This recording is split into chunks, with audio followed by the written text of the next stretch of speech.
రాకడ సమయంలో భక్తులకు ఎక్కువ బాధలు, భ్రష్టత్వం ప్రబలుతున్న దినాలు ఇవి. భక్తి నీరు కారిపోతున్న దినాల్లో ఉన్నాం. భక్తికి ఆధారం లేదు, అర్థం లేదు, అర్థాలు చెరిగిపోతున్నాయి, అవధులు చెరిగిపోతున్నాయి.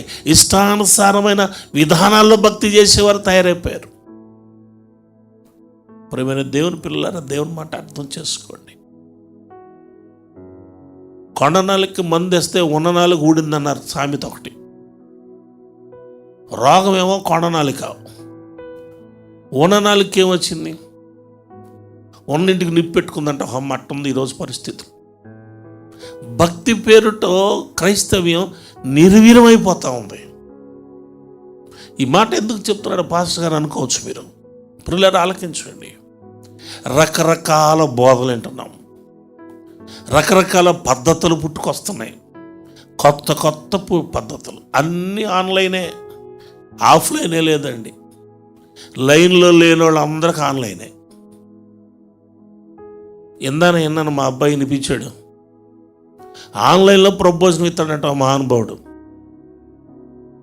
ఆన్లైన్లో డబ్బులు పంపించండి, ఆన్లైన్లో ప్రపోజల్ కూడా పంపిస్తారు. యేసుప్రభు వారికి ఆ రోజుల్లో ఆ లైన్ లేదు. మరి ఇన్ని సంవత్సరాలు ఆన్లైన్ లేకుండా లైన్లో ఉంది క్రైస్తవ సంఘాలు. ఇప్పుడు లైన్లు జరిగిపోతున్నాయి. ఈ మాట నేను చెప్తున్న మాట కాదండి. 2000 సంవత్సరాల క్రితం అపొస్తలుడైన పౌలు మహాభక్తుడు చెప్పాడు, పేడబోధలు వస్తాయి జాగ్రత్త అని. ఓ పత్రిక రాశాడు వాళ్ళ గురించి. దాని గురించి జాగ్రత్త పడాల్సిన అవసరం ఉంది. నువ్వు ఎటువంటి బోధ వింటున్నావు? 2 రోజులు ఆలస్యమైనంత మాత్రం ఏమీ లేదు. మనం ప్రభుత్వ అధికారిక ప్రకటనకు లోబడి ఉన్నాం. శ్రమ నా ఒక్కింట్లో లేదు, నీ ఒక్కింట్లో లేదు, ఒక ఆంధ్రాలోనో ఒక భారతదేశంలో లేదు, యావత్తు ప్రపంచంలో ఉంది. ప్రియ దేవుని పిల్లలారా, ఈ మాట ఆలకించండి. యావత్తు ప్రపంచం ఏడుస్తుంది ఈరోజు ఈ పరిస్థితుల్లో. ఒకరినొకరు కలవద్దని, ఒకరినొకరు పట్టుకోవద్దని, ముట్టుకోవద్దని, తట్టుకోవద్దని, మూతులు గొడవ కట్టుకొని దూరంగా కూర్చొని జరిగి అయినోళ్ళని లేనోళ్ళని బంధువులని స్నేహితులని ఎవడో లేకుండా నువ్వెవడో నేనెవడో బ్రతకాల్సిన దౌర్భాగ్య పరిస్థితి ప్రపంచం అంతా పట్టింది ఈరోజు. ఎందుకు? ఇలాంటి పరిస్థితుల్లో నువ్వు సంఘముగా ఎలా కూడుకుంటావు? నువ్వు ఎలాగ ఒక దగ్గరకు వచ్చి పంక్తిలో కూర్చుంటావు? ఒకటి తిన్న రొట్టెని ఇంకొకరు ఎలా తింటారు? ఒకరు తాగిన ద్రాక్షరసం ఎలా తాగుతారు? ఇవన్నీ ఎలా సాధ్యం? అందుకే ప్రభువారు చాలా ఆలోచించి చెప్పారు, మీరు సంఘముగా కూడుకొనినప్పుడు నన్ను జ్ఞాపకం చేసుకోనండి.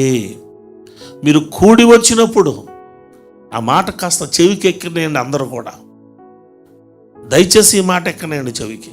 కూడి వచ్చినప్పుడు నన్ను జ్ఞాపకం చేసుకోండి. నువ్వు ఎక్కడ కూడి వస్తున్నావు? ఎవరింట్లో వాళ్ళు కాదండి. నువ్వు సమాజంగా సంఘంగా మళ్ళీ ఎప్పుడు కూడి వస్తావో ఆ రోజు జ్ఞాపకం చేసుకొని రొట్టె విరవండి. ఆ రోజు వరకు ప్రార్థన చేయండి. ప్రభు భోజనం ఇవ్వవలసింది అభిషక్తుడైన దైవజనుడు. అక్కడున్న 12 మందిలో ఎవడో కూడా లేచి రొట్టె ఇరిసి తీసుకోండి అని చెప్పలేదు. అక్కడ నజరేయుడైన యేసుక్రీస్తు ప్రభువారు రొట్టె ఇరిచి ఇచ్చారు. అక్కడ ఆయన ఇరిస్తే అది శరీరం అవుద్ది, ఆయన విరిస్తేనే అది రక్తం అవుద్ది. కుడితి కొండలో నీళ్లు పోస్తే కుడితి అంటారు, పొంతకొండలో పోస్తే పోసుకుని నీళ్ళు అంటారు, ఎండాకాలం ఎర్రకొండలో పోస్తే తాగే నీళ్ళు అంటారు, కమండలంలో పోస్తే తీర్థం అంటారు. అన్ని బోరింగ్ పంపుల నీళ్ళే. పాత్రను బట్టి దాని పేరు మారిపోయింది. ఎవడు పడితే వాడు ఇచ్చేది కాదు, ఎలా పడితే అలా తీసుకునేది కాదు ప్రభు సంస్కారం. ఇవ్వవలసిన వాడు యాజకుడై ఉండాలి, అభిషక్తుడు. ఇచ్చే స్థలము పరిశుద్ధ స్థలం, దేవుని ఎన్నిక చేసే స్థలం. 3వది కూడి రావాలి సంఘం. అప్పుడు దేవుని మహిమ అక్కడ వస్తుంది. అప్పుడు ఆయన శరీరం చీల్చబడాలి, ఒకరికొకరు పంచుకోవాలి. 10 మంది ఉన్న సంఘములో ఒక రొట్టెను 10 ముక్కలు చేసుకున్నాం. ఒక క్రీస్తు 10 మందిలో 10 భాగాలు అయ్యాడు. నువ్వు ఒక ముక్క తీసుకెళ్ళిపోయావు, నేను ఆ ముక్కను తీసుకెళ్ళిపోయాను. 10 మంది వచ్చి కూర్చుంటే మళ్ళీ 10 ముక్కలు వస్తాయి, రొట్టె ఫామ్ అవుతుంది. అక్కడ ఒక్క మనిషి తక్కువైనా ఆ రొట్టె అసంపూర్ణమే. తెలుసుకో, ఐక్యత, సహోదరులు ఐక్యత కలిగి నివసించుట ఎంత మేలు. ఎంత మేలని రాయలేకపోయాడు దావీదు. పాపం ఆయనకు తెలియలేదు ఎంత మేలని. ప్రశ్నార్థకం వదిలేసి నువ్వు చెప్తావా ఎంత మేలో? చెప్పలేవు. అది కూడితే తెలుస్తుంది. ఈరోజు తెలుస్తుంది మనకి. సంఘంగా కూడుకోలేక, ఒకరు మొక్క ఒకరు చూడుకోలేక, ఒకరిని చూసి ఒకరు చాలా కాలమా చూస్తే బాగుండు, కలిస్తే బాగుండని ఏడుస్తున్నాం. ఈరోజు రోజు కలిసిన రోజున విలువ లేదు. ఈరోజు విలువ తెలుస్తుంది. మనిషి విలువ మనిషికి, సేవకుని విలువ తెలుస్తుంది సంఘానికి, సంఘం విలువ తెలుస్తుంది సేవకునికి. తెలుసుకుంటున్నామా మనుషుల విలువలు? యేసయ్య విలువను తెలుసుకో. ఆ విలువగా దేవుని పని చేయి. దేవుడిని ఆశీర్వదిస్తాడు, దేవుడిని బలపరుస్తాడు. ప్రియ సహోదరి సహోదరుడా, తొందర లేదు. ప్రార్థన చేయండి. 2 నెలలు కానివ్వండి, 3 నెలలు కానివ్వండి, 5 నెలలు కానివ్వండి, పర్లేదు. అడుగుదాం ప్రభుని. మేము కూడి రావాలి ప్రభువా. మేమందరం కూడుకున్నప్పుడు రొట్టె విరవాలి. అవకాశం త్వరగా మాకు ఇవ్వండి. మనం అడుగుతున్నందుకన్నా దేవుడు త్వరగా ఇస్తాడేమో. అవకాశాన్ని చూద్దాం. ప్రభు కొరకు ప్రార్థిద్దాం. ప్రభును మహింపరచుకుందాం. ప్రియ దేవుని బిడ్డలారా, దేవుని మాట గ్రహించండి. నన్ను చాలామంది అడిగారు, ఫోన్పేలో, గూగుల్ పేలో, ఆ పేలో, ఈ పేలో పంపిస్తామండి, నెంబర్ ఇవ్వండి అన్నారు.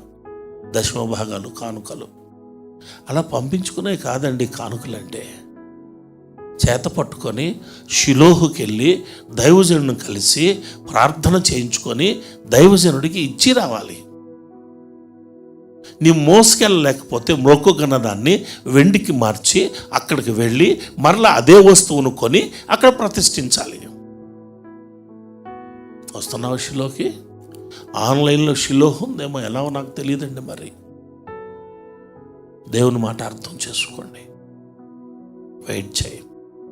నీ దైవజనుడిని కలిసే వరకు వెయిట్ చేయి. కలవగలిగిన రోజునొచ్చి దైవజనుడి దగ్గర ప్రార్థన చేయించుకొని ఇవ్వు. అది నీకు ఆశీర్వాదం, దైవజనుడికి ఆశీర్వాదం. ఇళ్ళమ్మట తిరిగి పోగు చేసుకునేది కాదు.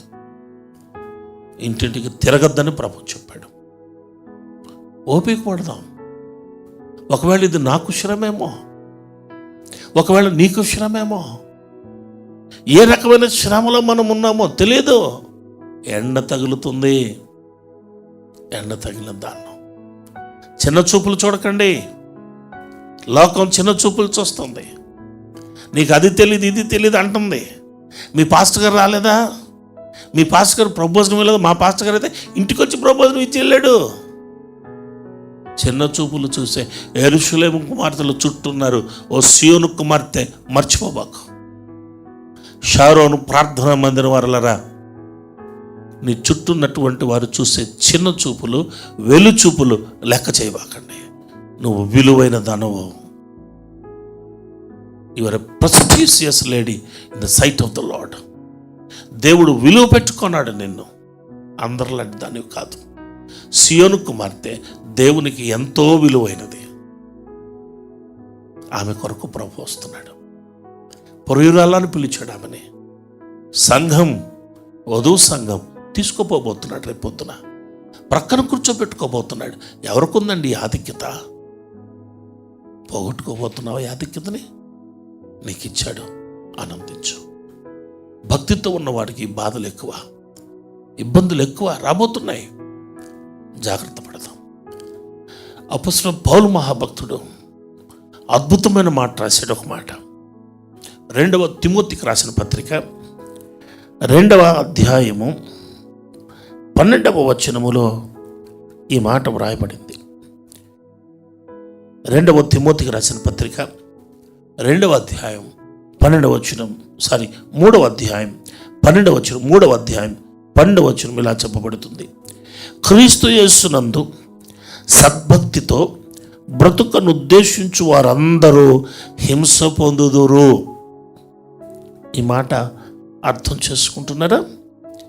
క్రీస్తు యేసునందు సద్భక్తితో బ్రతుకను ఉద్దేశించు వారందరూ హింస పొందుదురు. నువ్వు సద్భక్తితో బ్రతకాలనుకుంటున్నావా? నీకు హింసే. ప్రభువులో సద్భక్తి కావాలను